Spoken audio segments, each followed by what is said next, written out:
Si vous le voulez bien, donc, je vais, dans le temps qui vient maintenant, eh bien, vous parler de la prière. Et le titre, vous l'avez bien compris, interrogeait, semble-t-il, hier, allait-il parler de la définition de la prière. Je rappelle à ceux qui ont un peu de culture que définir, ce sont deux opérations qui peuvent être différentes.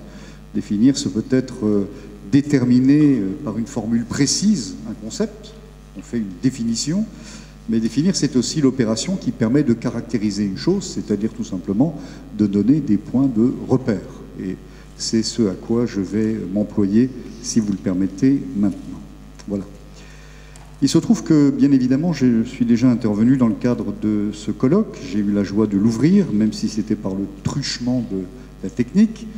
Et si vous le voulez bien, mon propos, alors que nous arrivons vers la fin de ce colloque, en tout cas des interventions de grande qualité que nous avons eues pour nous éclairer sur ce chemin, eh bien, mon objectif est de tenter de nous donner, en cet après-midi du vendredi, qui va aller vers la fin de tout l'aspect, je dirais, universitaire, de l'aspect réflexif de ce colloque, pour avoir demain une journée qui sera plus spirituelle directement, eh bien, de tenter de donner quelques repères pour aider à comprendre ce qui constitue la prière chrétienne.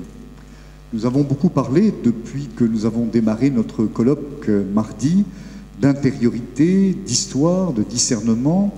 Nous nous sommes, en même temps, nous nous sommes retrouvés devant une sorte de trou noir autour duquel nous avons tourné.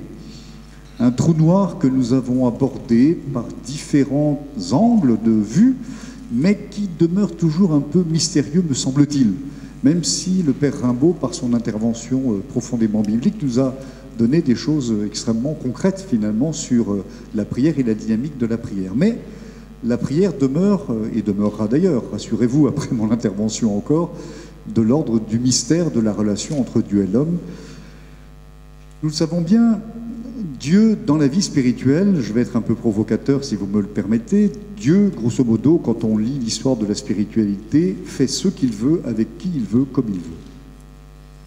Il faut commencer par son immense liberté. Nous avons beaucoup parlé de discernement durant ces jours. Personne ne devrait laisser normalement un père de famille d'un peu plus de 40 ans, ayant 8 enfants et sa femme enceinte du 9e, aller s'enfermer au fond d'un vallon dans la Suisse alémanique pour y terminer sa vie comme ermite. Et pourtant, il y a Saint Nicolas de Flux. Donc Dieu, parfois, fait des choses bizarres et étranges, mais bien évidemment toujours en vue du bien et en vue d'éclairer, je dirais, les fidèles sur la vie spirituelle.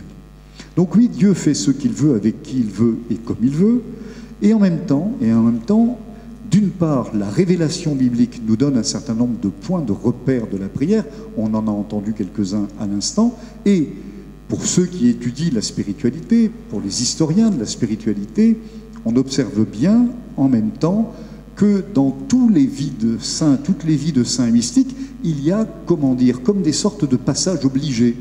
Il y a des réalités qui reviennent toujours sous des formes parfois différentes, bien évidemment.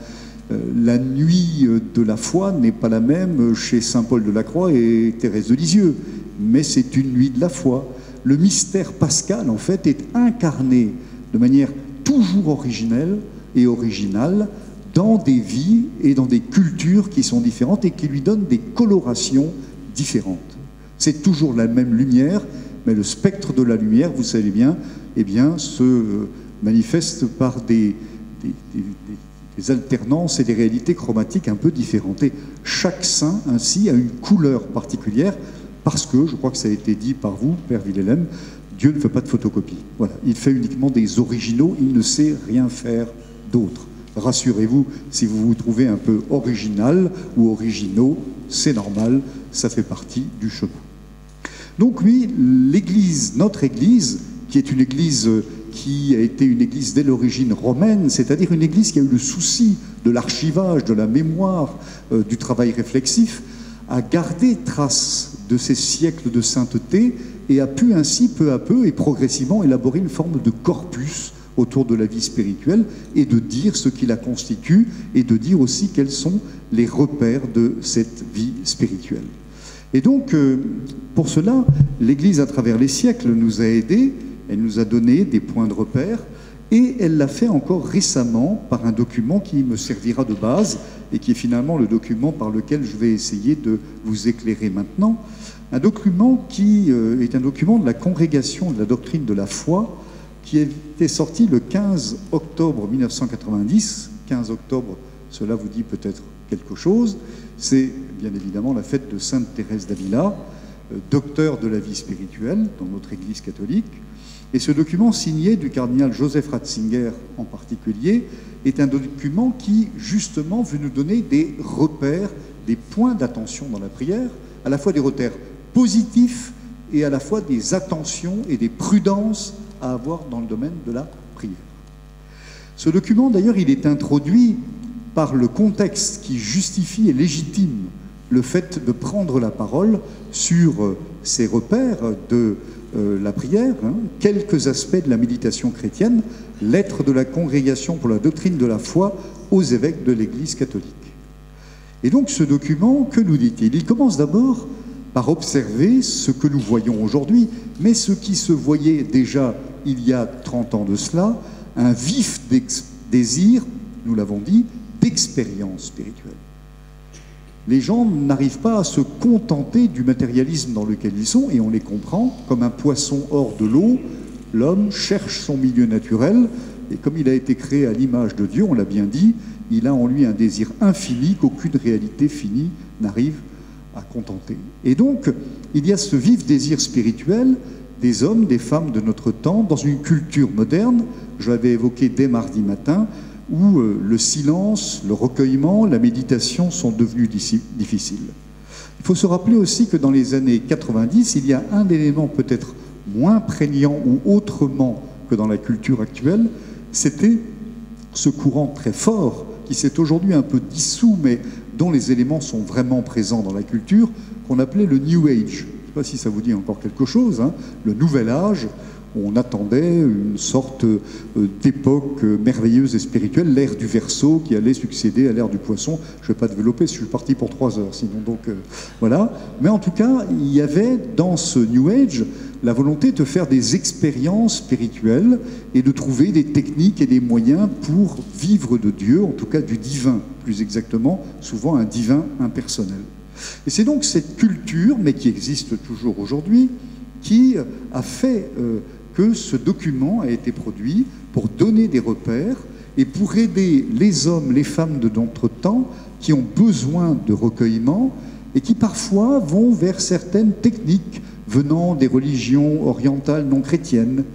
C'est toujours la question de ces méthodes, finalement, que l'on va parfois emprunter à la réalité de la spiritualité orientale non chrétienne, qu'on va parfois mixer avec des domaines de type thérapeutique, et qui vont permettre, c'est vrai, certainement, à un certain nombre de nos contemporains, eh bien, d'arriver à intégrer peut-être mieux le rythme de vie, d'avoir une certaine tranquillité intérieure et de trouver un équilibre psychologique pour ceux que cela peut aider. Alors, oui, la question était posée par la congrégation. Nous sommes interpellés par ces techniques que beaucoup de chrétiens utilisent, et je pense que dans nos catéchumènes qui viennent aujourd'hui, d'ailleurs, un certain nombre sont passés par ces techniques, sont passés par le yoga, sont passés par, comme disait le cardinal Courtcore alors qu'il était évêque de Bâle, il disait, en ayant parlé du New Age, le New Age, ça va du yoga au yaourt. Vous voyez, hein, du yoga au yaourt, voilà. Et donc, parce que ça concerne évidemment aussi des changements de mode de vie, de nourriture, de façon de vivre. Donc, cette réalité un peu holistique d'une spiritualité qui veut tout toucher, et alors que parfois notre spiritualité catholique à nous, elle ne touche pas grand-chose. Elle touche la messe du dimanche, mais pas beaucoup plus loin. Et donc, que dire et que répondre? Je vais m'arrêter sur 3 points, si vous le voulez bien. Troisième, avec un aspect un peu plus personnel et plus pratique. D'abord, premièrement, ce document et d'autres documents, d'abord, nous rappellent quelle est la nature intime de la prière chrétienne. Finalement, qu'est-ce que c'est que le fond de la prière chrétienne, le socle de la prière chrétienne? Et le document nous répond, elle est déterminée par la structure de la foi chrétienne. La structure de la foi, donc les éléments de doctrine, structurent l'expérience. Et quelle est la structure fondamentale de la foi chrétienne? C'est la relation. Ça a été dit plusieurs fois durant ces derniers jours. La relation entre Dieu créateur et la créature. Comme disait mon professeur de théologie fondamentale, aujourd'hui qui préside à Dicaster pour la nouvelle évangélisation, il disait la différence entre Dieu et nous, entre créateur et créature, c'est pleine différence et pleine dépendance. Pleine différence et pleine dépendance. Et donc, entre ce Dieu et la créature que nous sommes, image et ressemblance de Dieu, on l'a dit plusieurs fois durant nos propos, eh bien, entre le Dieu créateur et la créature s'engage alors un dialogue. Et donc, au cœur de la prière chrétienne, il y a la structure de la foi chrétienne qualifiée par une relation, un dialogue personnel, un dialogue qualifié d'intime, de profond, entre l'homme et Dieu. Ce qui veut dire que, comme le souligne le document, le cadre de la prière, vous voyez, le cadre de la prière chrétienne, c'est la communion entre le créateur, la créature, et le créateur, c'est-à-dire la vie intime de la Trinité. La prière chrétienne se vit dans cette relation avec une dimension trinitaire. Très intéressant de voir chez les grands mystiques. Je relisais encore récemment le père Charles-André Bernard, sa somme en 3 tomes sur les différentes formes de mystique, apostolique, contemplative, et il rappelle que chez tous les grands mystiques, il n'y a pas d'exception, même chez Maître Eckhart, on arrive toujours à un moment donné sur la Trinité, qui est comme l'accomplissement du mouvement de la prière. Donc, communion du Créateur avec la vie intime de la Trinité, une communion, on le rappelle aussi, qui est toujours fondée sur la dimension sacramentelle. Même si parfois des gens vont vivre des expériences spirituelles fortes, le père Bouliquin le disait hier, parfois ce qu'on appelle la grâce prévenante, avant d'avoir la grâce adjuvante, la grâce sanctifiante, mais la grâce prévenante, celle qui va permettre les premiers mouvements pour aller vers Dieu et pour demander le baptême. Je racontais à table hier ou avant-hier à nos invités la conversion, par exemple, du père François Lieberman, que j'ai beaucoup travaillé, qui était juif, qui n'était pas baptisé quand il a rencontré le Christ. C'est la grâce déjà, évidemment, qui lui a fait un jour se mettre à genoux devant une croix, désespéré dans sa vie de juif, perdu, dépressif, et lancer une prière vers la croix en disant « Dieu d'Abraham, d'Isaac, de Jacob, Dieu de mes pères, si ton fils est le Christ, eh bien révèle-le-moi. » Et comme écrit son biographe, Monseigneur Jean Guay, il s'est agenouillé juif, il se relève chrétien. C'est-à-dire, au moment même de son agenouillement, tout s'éclaire en lui. C'est l'œuvre de la grâce, bien évidemment. C'est pas encore la grâce sacramentelle, mais c'est en vue de la grâce sacramentelle et en vue de la vie divine. Donc la communion est fondée sur le baptême et sur l'Eucharistie. Et donc cela permet vraiment de fonder le cadre trinitaire, la vie sacramentelle. Avec un aspect aussi qui est très important, qui est l'aspect tout à la fois personnel et communautaire. Cela signifie d'ailleurs, d'emblée, comme le dit le texte de la congrégation, qu'il y a une dimension incompatible avec des techniques de prière qui seraient impersonnelles et centrées sur le moi. Jésus sur la croix ne contemple pas son nombril, il ouvre les bras à son Père et à l'humanité. Il y a des choses qui symboliquement parlent. Ne serait pas compatible non plus le fait que l'expérience spirituelle que l'on veut vivre soit, et ça a été dit assez régulièrement aussi dans nos échanges, que cette expérience spirituelle soit de nature automatique. C'est-à-dire, je mets en œuvre une technique et j'obtiens le résultat. La vie spirituelle, c'est de l'artisanat chez tous les auteurs spirituels. Chacun, d'ailleurs, fabrique ses outils. Moi, j'ai travaillé le père Lieberman sur la question de la passivité. Quand on lit Lieberman, il lit Saint Jean de la Croix et il dit, lui qui a été le plus grand directeur spirituel du XIXe siècle, 8000 lettres de direction, il dit, en lisant Jean de la Croix, « Je n'ai jamais rien vu de ce que dit Jean de la Croix dans l'accompagnement des personnes que j'ai fait. » Ça ne veut pas dire qu'il ne respecte pas Saint Jean de la Croix et qu'il ne croit pas ce que Saint Jean de la Croix écrit, mais c'est qu'il dit qu'il y a tellement d'originalité dans chaque vie qu'on ne retrouve jamais, bien évidemment, les caractéristiques exactes d'une doctrine. D'ailleurs, vous observerez que dans la tradition spirituelle, c'est très intéressant, les femmes racontent leur histoire, les hommes font des traités. Toujours comme ça. Non, mais c'est très révélateur. Trouvez-moi une femme qui ait fait un traité de spiritualité, il n'y en a pas. Alors peut-être que ça va venir, peut-être parmi vous, quelqu'un. Mais les hommes font des traités, les femmes racontent des histoires. Et elles racontent en particulier la leur avec Dieu. Et parce qu'on leur a en général demandé. Voilà. Donc, il n'y a pas de compatibilité, avec quelque chose qui serait automatique. Pourquoi? Parce que cela signifierait l'absence de liberté et du jeu de la grâce, bien évidemment. Et donc, sans ouverture à la liberté, à la grâce, sans ouverture au Dieu transcendant, il n'y a pas de prière chrétienne. Parce que la prière est la rencontre de deux libertés, dit le document. Et nous savons bien, c'est M. Thomas Guédan qui nous a beaucoup éclairé sur le sujet, la fameuse querelle des auxiliis, où une convoi de cardinaux avait dû réfléchir sur la question à la demande du pape et avait abouti à rien. Mais le pape, ayant étudié à Padoue avec saint François de Sales, l'avait fait venir à Rome pour lui poser la question, de savoir ce qu'il fallait répondre à la question du jeu de la liberté de Dieu et de la liberté de l'homme. Et vous vous souvenez de la réponse de François de Sales, on l'a eu il y a 2 jours. Eh bien, François de Sales dira, sur ce sujet, il faut se taire à jamais et ne plus jamais en parler. Voilà, c'est ça. La question est tellement subtile, où commence la liberté de l'homme, où commence la liberté de Dieu. Ce qui est certain, c'est que Dieu, par sa grâce, recrée les conditions de notre liberté.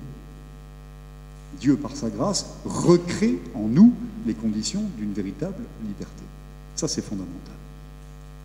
Et donc, eh bien, nous voyons bien que première réalité qui traverse la critériologie de la prière chrétienne, une prière donc structurée sur la foi chrétienne, la relation, et puis sur la dimension communautaire et personnelle, où la grâce, évidemment, est au cœur. Deuxièmement, pour cela, nous dit le texte, le point d'appui à partir duquel nous sommes invités à réfléchir sur la prière, c'est bien évidemment la révélation.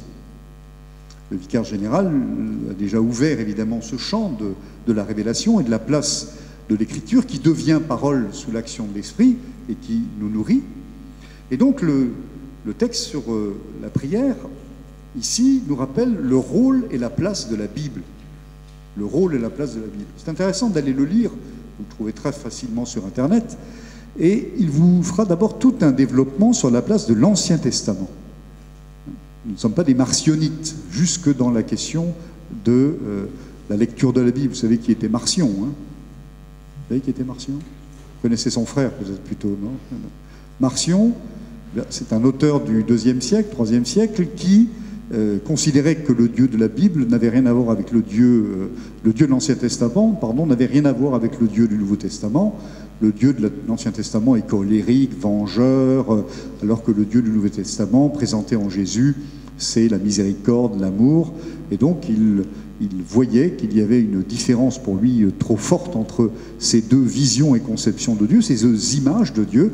Et donc, Marcion engageait à ne pas lire l'Ancien Testament et à se contenter du Nouveau. Sauf que le Nouveau Testament sans l'Ancien, il ne tient pas 5 minutes, il est en l'air, il ne tient sur rien.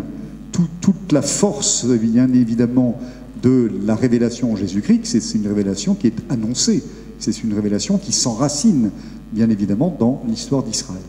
Donc l'Ancien Testament est pour nous fondamental, puisque dans l'Ancien Testament, il y a non seulement des figures de grands priants, bien évidemment, on peut penser à la reine Esther et à sa prière, on peut penser aux nombreuses prières des prophètes, mais aussi en particulier parce que tout simplement nous l'utilisons chaque jour, à la messe ou dans les offices, bien sûr, le psautier. Le psautier qui est la prière que Dieu lui-même a donnée à son peuple pour le prier et qui assume, je dirais, toutes les modalités du cœur et de l'âme humaine. Quand on a besoin de prier personnellement, intimement devant le Seigneur, on ne prend pas n'importe quel psaume à n'importe quel moment. Il y a des psaumes de joie, il y a des psaumes qui disent la peine du pécheur, pensez au psaume 50, et puis il y a le psaume de la vie spirituelle, ce magnifique tout petit psaume, personnellement que j'aime beaucoup dire quand je prie le bréviaire tout seul, je le dis toujours avant de commencer de prier le bréviaire, le psaume 130, vous connaissez toutes et tous certainement. Seigneur, je n'ai pas le cœur fier et le regard ambitieux, je ne poursuis ni grand dessein, ni merveille qui me dépasse. Non, mais je tiens mon âme égale et silencieuse.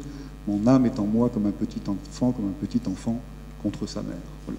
Psaume 130, qui est le psaume de la vie spirituelle, de l'abandon entre les bras et les mains de Dieu. Denis Girard nous le disait mardi soir, quand il a compris ce qu'était la paternité de Dieu en ayant sa petite fille qui venait de naître entre les bras.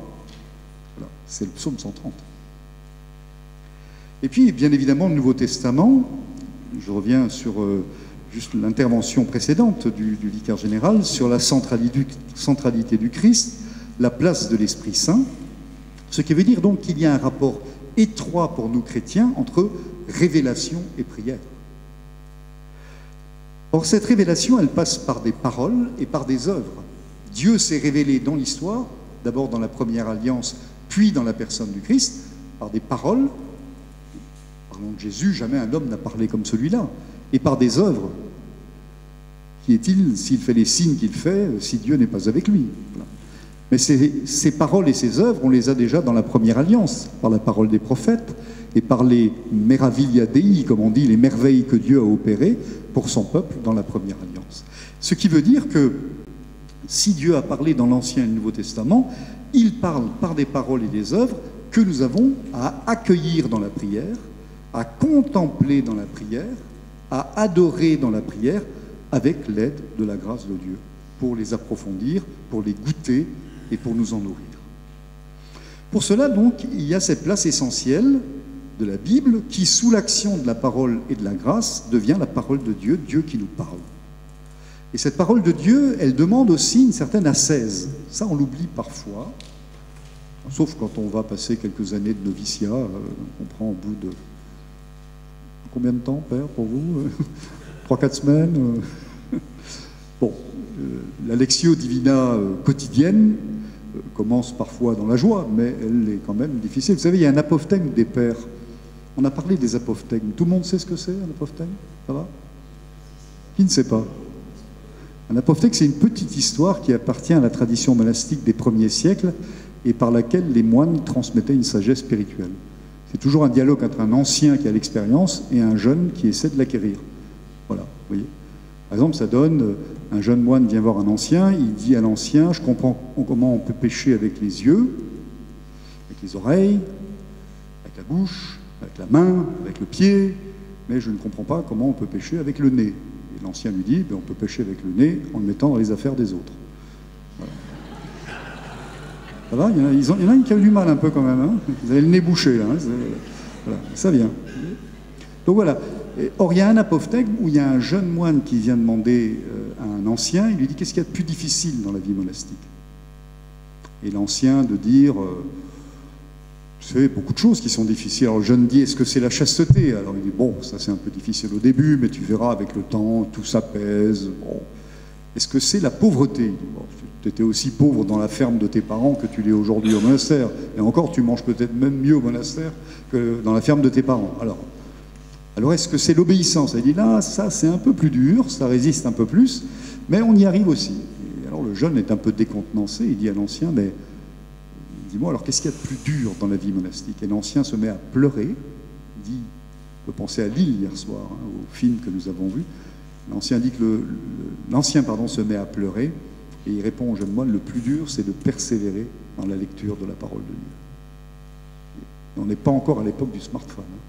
Donc vous voyez bien qu'il y a quelque chose d'un combat spirituel dans la lecture de la parole de Dieu. Voilà.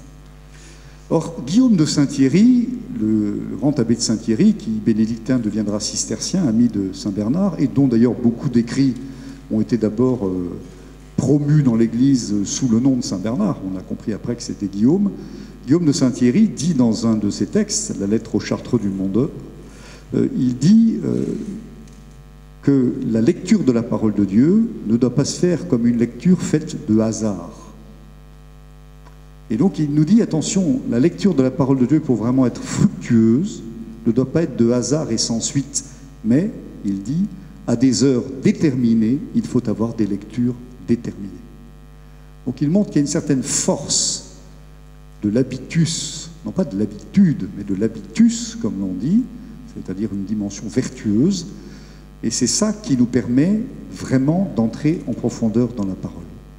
Il y a en fait dans la lecture de la parole de Dieu une dimension objective et ascétique qui nous apprend à persévérer, à nous fidéliser dans le rapport à Dieu. Et à ne pas passer, comme disait entre autres Saint Jean de la Croix, notre temps à butiner d'une chose à l'autre, hein, pour ne jamais faire notre miel. Ou c'est François de Sales, je ne sais plus de mémoire. Sachant que le texte nous rappelle aussi, et c'est important, que cette prière qui vient de la parole trouve, je dirais, toute sa force dans le double mouvement du Christ. Parce que dans l'Écriture, le Christ est tout à la fois celui qui est envoyé par le Père vers nous, pour nous réconcilier avec le Père et entre nous, et le Christ est à la fois celui qui, eh bien, retourne vers le Père, faire sa volonté et nous ouvrir le chemin de la vie éternelle. Il y a un double mouvement dans l'Écriture, dans lequel nous devons entrer et qui est, d'une certaine manière, récapitulé dans notre Père. Puisque notre Père est tout à la fois ce qui nous amène à nous tourner vers le ciel, notre Père, qui est aux cieux, et à la fois qui nous fait nous tourner vers la terre et vers nos frères humains. Donne-nous aujourd'hui, pardonne-nous comme nous pardonnons, et ne nous soumets pas à la tentation. D'où le fait d'ailleurs que le texte rappelle que justement, non seulement la prière chrétienne est personnelle et communautaire, mais tous ceux qui prient, aussi seuls soient-ils, même ermites, prient toujours comme membres de l'Église et de la communion des saints, et donc participent à la croissance de l'Église. C'est la raison pour laquelle l'Église a toujours légitimé la vie érémitique à cause de la communion des saints. Souvenez-vous de la formule d'Élisabeth Le Sœur, « toute âme qui s'élève élève le monde », parce que nous sommes unis les uns aux autres par la communion des saints, c'est-à-dire par la grâce de Dieu qui agit dans nos cœurs et qui est l'unique grâce de Dieu.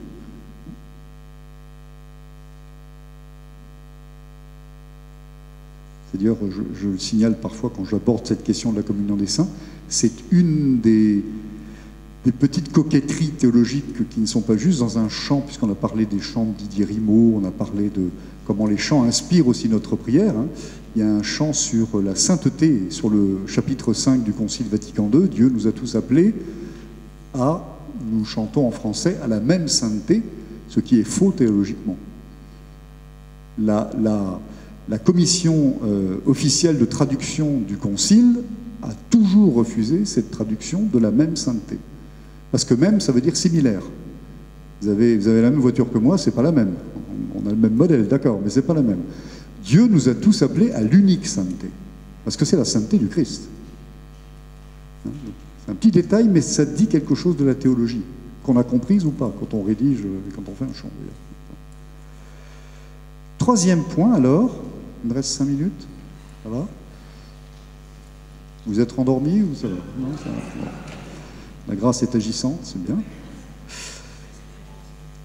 Très bien, bravo.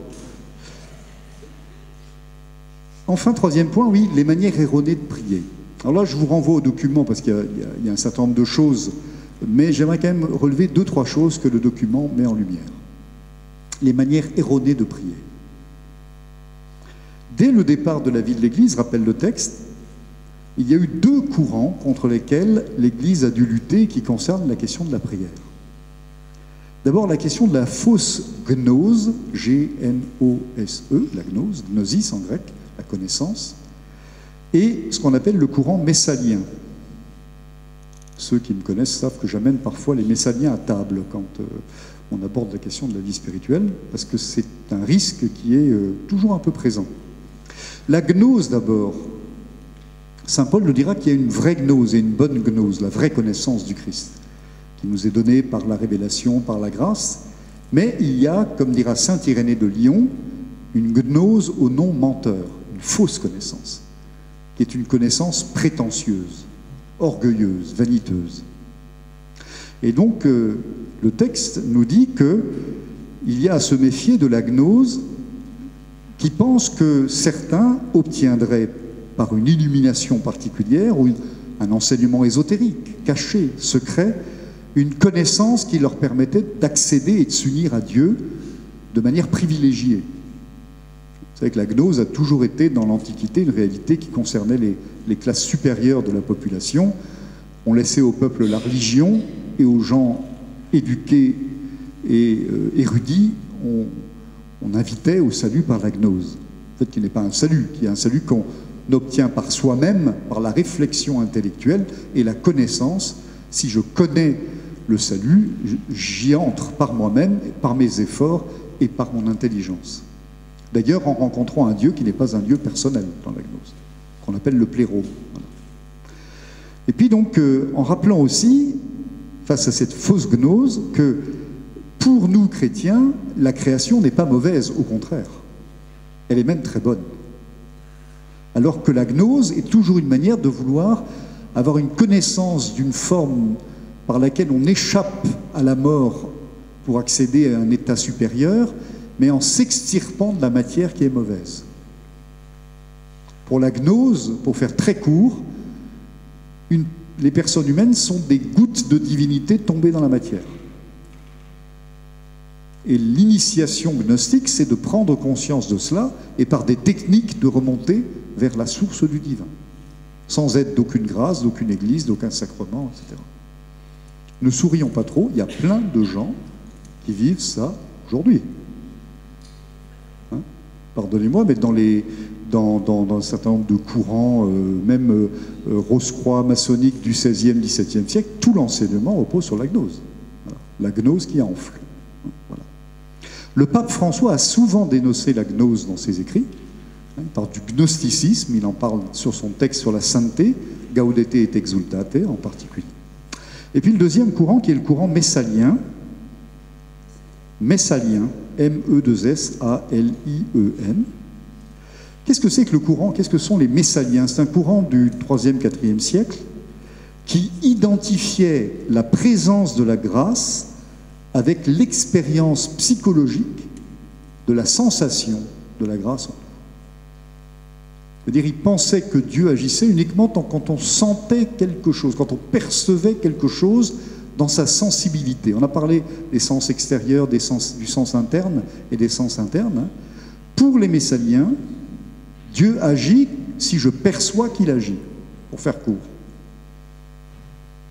Au moment du baptême, vous avez tous et toutes reçu, je ne sais pas si tout le monde est vraiment au courant, parce que quand j'en parle, parfois j'ai des yeux globuleux qui apparaissent, mais nous avons tous et toutes, au moment du baptême, reçu ce qu'on appelle l'organisme surnaturel.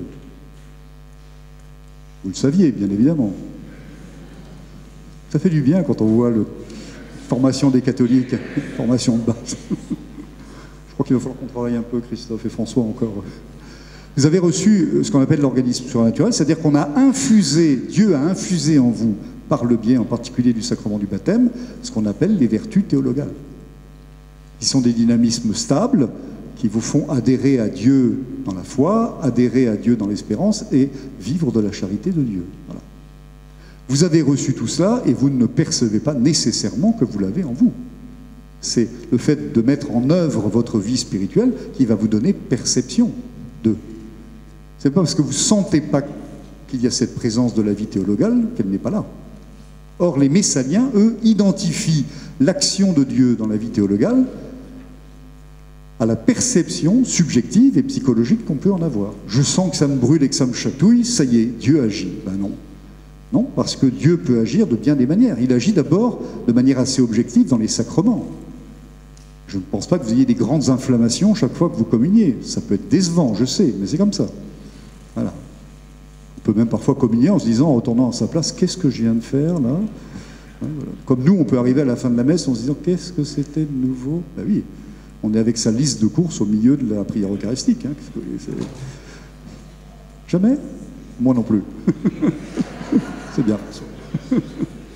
Non, mais ne me dites pas que ça vous est jamais arrivé d'aller à la messe et qu'à la fin de la proclamation de l'évangile, vous soyez là à vous dire, bon, on parlait de quoi là? Si on fait une interro écrite à la fin, je suis persuadé qu'on va rigoler. Hein. Bon, allez, on passe.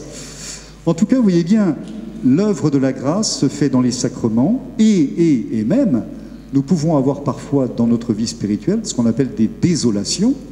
Ce n'est pas parce que nous sommes en désolation ou bien que nous n'avons pas de consolation que Dieu est absent de notre vie.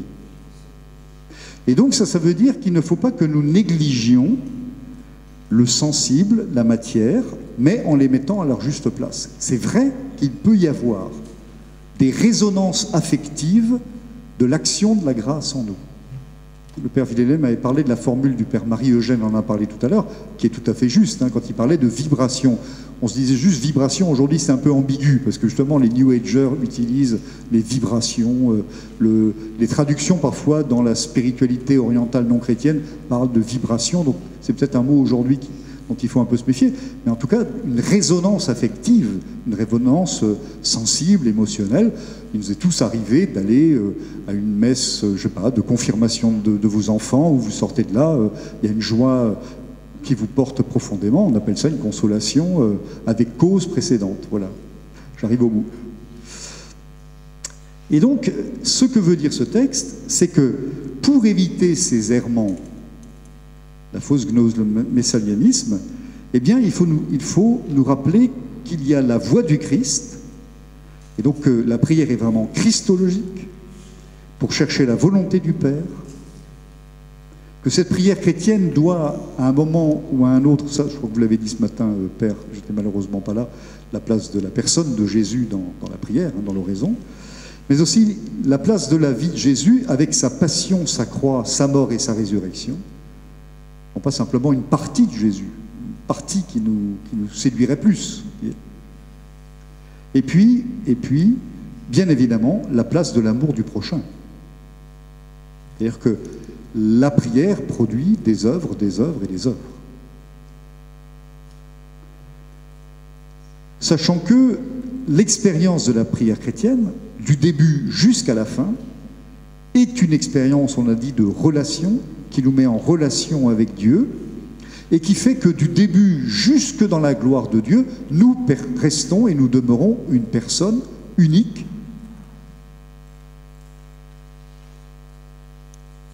créée à l'image et à la ressemblance de Dieu, graciée durant notre vie, glorifiée auprès de lui un jour, mais toujours dans un dialogue et dans une altérité. On l'a dit, dès le début, créateur-créature, altérité, dialogue, toute la vie, mais jusque dans la vie éternelle. Le but de la vie éternelle n'est pas de se dissoudre dans un grand tout et un grand mou, n'est pas de rejoindre le plérôme de manière indéfinie, mais jusque dans la gloire de Dieu, nous serons nous-mêmes. Un je face à un tu, un toi face à un moi. Nous resterons nous-mêmes, glorifiés, et même avec un corps de résurrection que nous promet le Christ. Donc, cela veut dire, et j'en termine, l'importance de nous rappeler que la vie spirituelle, cela a été dit plusieurs fois, n'est pas une technique, même s'il y a un art de la prière, dit Sainte Thérèse d'Avila, qui s'apprend, c'est sa formule, hein. Il y a un art de la prière qui s'apprend, mais elle est un don. Et cela est vrai, j'en termine là, en particulier avec une notion que nous avons parfois entendue durant ce colloque, qui est la notion de passivité. Une notion qui m'intéresse particulièrement, puisque je l'ai travaillée chez François Lieberman. Cette notion de passivité qui est souvent mise en lumière dans la vie d'oraison. C'est le père Dominique Salin qui parlait de paton et maton en grec. Maton, faire, hein, les mathématiques, il avait donné l'exemple. Paton, c'est plutôt la passivité, subir les choses. Pas dans le sens négatif, hein, mais se laisser mouvoir plus que mouvoir. Voilà. Or, dans la spiritualité, la question de la passivité est essentielle. Dans les traditions orientales non chrétiennes, la passivité fait partie des expériences fondamentales. Mais, ce sont toujours des expériences d'ordre psychosomatique permises par des techniques qui jouent soit sur le circuit nerveux, sur le circuit sanguin ou le circuit sexuel, dans le Hatha Yoga par exemple. Et donc le but de ces techniques est toujours les mêmes. Il est finalement d'unifier et d'apaiser notre système psychosomatique pour aboutir en général à des états modifiés de conscience que l'on va parfois qualifier d'expériences spirituelles, mais qui pour nous chrétiens n'en sont pas vraiment. Nous gardons la terminologie expérience spirituelle pour quelque chose qui est de l'ordre de la relation avec un Dieu personnel. Et donc la passivité dans la vie spirituelle, qui de manière générale concerne l'oraison, mais qui chez le Père Lieberman concerne toute la vie spirituelle. Il dit, vous voyez, dans l'oraison, vous avez une position de passivité vis-à-vis de Dieu. Cette position doit être la même dans tous les actes de votre vie. Elle devient une manière d'être devant Dieu. Or, la clé essentielle sur cette question de passivité, dans toute la tradition spirituelle, est de bien comprendre que la passivité, ce n'est pas une absence d'action, mais c'est la grâce de Dieu agissant, le sentiment et la perception que nous pouvons avoir de moins mettre d'énergie à faire ce que nous avons à faire habituellement. Si j'avais le temps, je vous lirais des passages de Charles-André Bernard, qui a écrit, qui était le doyen de l'Institut de Spiritualité, qui a écrit sur activité et passivité dans la vie spirituelle. Et d'ailleurs, pour la vie d'oraison elle-même, et je vais terminer avec cela, vous le savez peut-être, mais Saint Jean de la Croix lui-même nous a donné des critères très sûrs, en fait, pour déterminer la justesse de l'entrée en passivité, particulièrement dans ce qu'il appelle le recueillement passif dans la vie d'oraison, qui précède ce qui pourra ensuite se transformer pour devenir l'oraison de quiétude, comme en parle Sainte Thérèse d'Avila. Et il a donné dans la vie flamme d'amour 3 critères concomitants qui nous aident à reconnaître les signes qui nous montrent que nous entrons dans les premières oraisons mystiques et dans l'expérience de la passivité. Donc, la tradition chrétienne a donné suffisamment de points sûrs pour nous aider et pour nous défier de techniques qui sont respectables, de personnes qui les mettent en œuvre d'ailleurs qui sont tout à fait respectables parce qu'elles cherchent souvent légitimement, évidemment, à vivre de Dieu, mais nous sommes invités, nous comme chrétiens, à réfléchir notre expérience spirituelle et surtout à la faire authentifier au sein de l'Église, dans les communautés auxquelles nous appartenons et aussi à ceux qui ont compétences, expérience, voire autorité pour le faire. Voilà, je vous remercie de votre attention.